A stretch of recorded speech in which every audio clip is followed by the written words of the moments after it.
गाजीपुर से अमित उपाध्याय, पत्रकार UP head की खास रिपोर्ट। डीएम साहिबा, ये कैसा है डॉक्टर की मरीज के परिजनों को कहता है।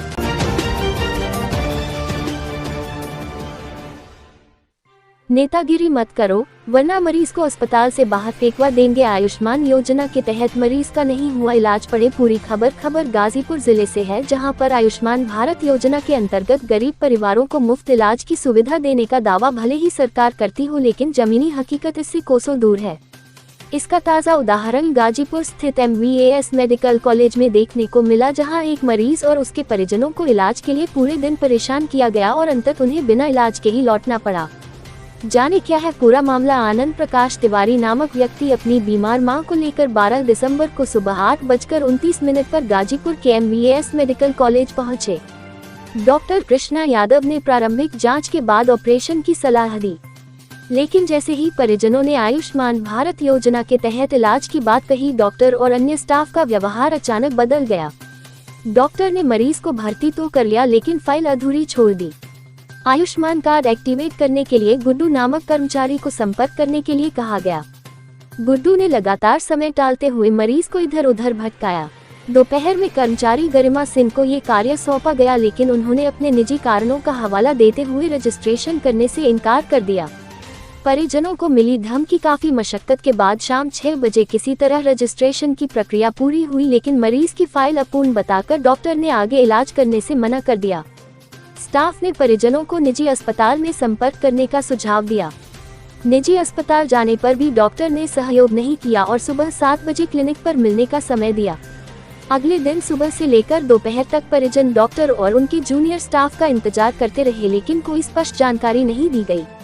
जब परिजनों ने डॉक्टर से संपर्क किया तो उन्होंने इलाज में हो रही देरी के लिए आयुष्मान योजना के भुगतान लंबित होने का हवाला दिया।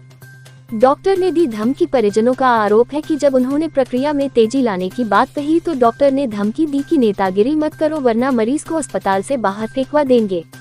डर के मारे परिजनों ने मरीज को बिना इलाज कराए ही घर वापस ले जाने का फैसला किया। आवेदन और न्याय की मांग। आनंद तिवारी ने इस पूरे मामले में अस्पताल प्रशासन और डॉक्टरों के खिलाफ कार्रवाई की मांग की है। उन्होंने प्रशासन से CCTV फुटेज और कॉल रिकॉर्ड की जांच कराने की अपील की है, ताकि दोषियों के खिलाफ कार्रवाई हो सके। सरकारी योजनाओं पर सवाल। इस घटना ने एक बार फिर सरकारी योजनाओं के क्रियान्वयन पर सवाल खड़े कर दिए हैं। आयुष्मान योजना का लाभ जरूरतमंदों तक न पहुंचने की यह घटना न केवल चिकित्सा तंत्र की खामियों को उजागर करती है, बल्कि गरीबों के साथ हो रहे अन्याय की ओर भी ध्यान दिलाती है। प्रशासन का रुख। प्रशासन ने इस मामले पर जांच का आश्वासन दिया है। जिलाधिकारी ने संबंधित अधिकारियों को निर्देश दिया है कि इस मामले में लापरवाही बरतने वाले डॉक्टर और कर्मचारियों पर सख्त कार्रवाई की जाए। ये घटना सरकारी अस्पतालों में व्याप्त भ्रष्टाचार और गैर जिम्मेदार रवैये की एक कड़वी सच्चाई को सामने लाती है। जरूरत है कि प्रशासन इस पर गंभीरता से ध्यान देकर ऐसी घटनाओं की पुनरावृत्ति रोकने के लिए ठोस कदम उठाए।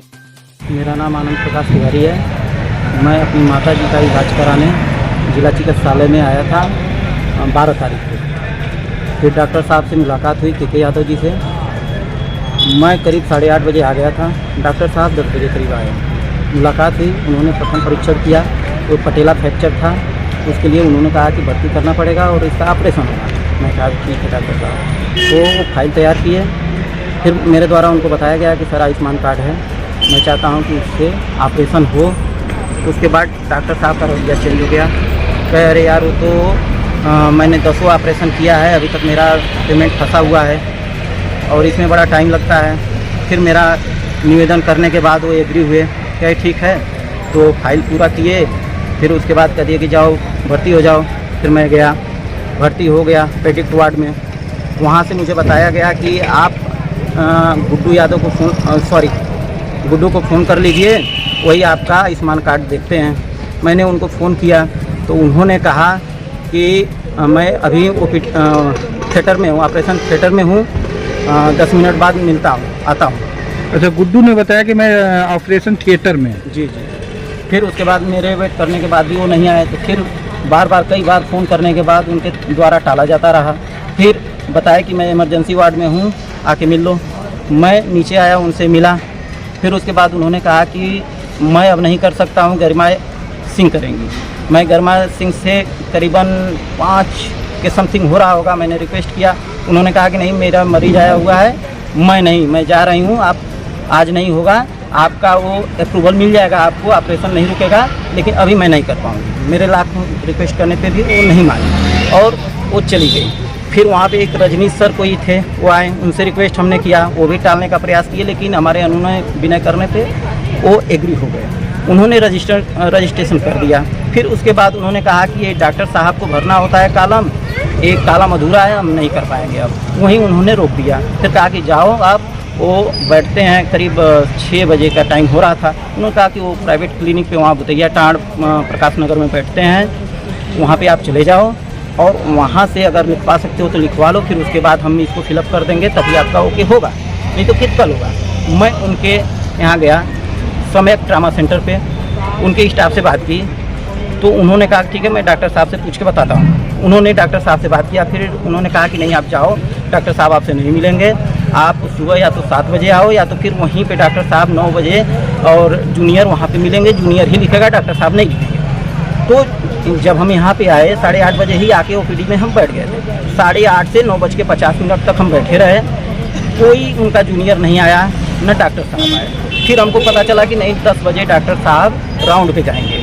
मैं भागे दौड़े गया, अपने मरीज के पास खड़ा रहा। 10:30 बजे करीब वो राउंड पे आए डॉक्टर साहब। वहाँ पे उन्होंने मरीज को देखा, फिर उसके बाद बोला कि शिवम सर इसको फाइल को पूर्ण करेंगे, मेरे रिक्वेस्ट करने पे। मैं शिवम सर को खोजते नीचे गया, सर्जिकल वार्ड में वहाँ मिले। वो कहे कि डॉक्टर साहब अच्छी तरह जानते हैं कि मैं नहीं करूँगा, उनके द्वारा ये आपको गलत सूचना दी गई है, ये उनके मरीज हैं, ये वही करेंगे, मैं नहीं करूँगा। फिर मैं ओपीडी गया, ओपीडी में उनसे बात किया, रिक्वेस्ट किया, तो तैयार हुए, फिर लिखे। फिर मैं गया ऑनलाइन कराने रजनीश सर के पास, उन्होंने और संपर्क किए फ़ोन पे, तो कहे कि व्हाट्सअप पे भेज दो। व्हाट्सअप पे भेजे, फिर फ़ोन किए, गरिमा सिंह भी मिली, उन्होंने कहा कि आप व्हाट्सअप पे सर से बात कर लीजिए और उन्हीं को भेजिए, वही करेंगे। वो जा रही थी कहीं, फिर हम उनसे बात किए, वो थोड़ी देर बाद इसमें इमरजेंसी वार्ड में आए। फिर उन्होंने कहा कि जाइए वो कुछ मैनेजमेंट और कुछ ऐसे करके कहे कि व्हाट्सअप पे डॉक्टर साहब से मंगा लो। मैंने व्हाट्सअप पे किया भी है, मेरे पास है रिकॉर्ड उसका, डॉक्टर साहब को रिप्लाई नहीं आया। फिर मैं उनके पास गया, डॉक्टर साहब के पास, डॉक्टर साहब से रिक्वेस्ट किया, तो उन्होंने कहा कि बात कराओ।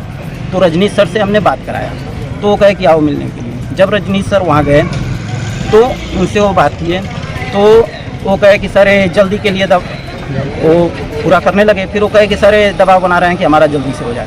तो उस पर उन्होंने कहा कि ज़्यादा नेतागिरी करोगे, अगर ज़्यादा नेतागिरी करोगे तो मरीज को उठवा के फेंकवा दूंगा, फिर घूमते रह जाओ। ये डॉक्टर साहब ने कहा? जी के यादव। तो अच्छा, डॉक्टर साहब की क्लिनिक का क्या नाम है जो प्राइवेट में है? समय ट्रामा सेंटर। ये कहाँ पे है? बुतैया टाड़। और आपके पेशेंट का क्या नाम है? सीता तिवारी।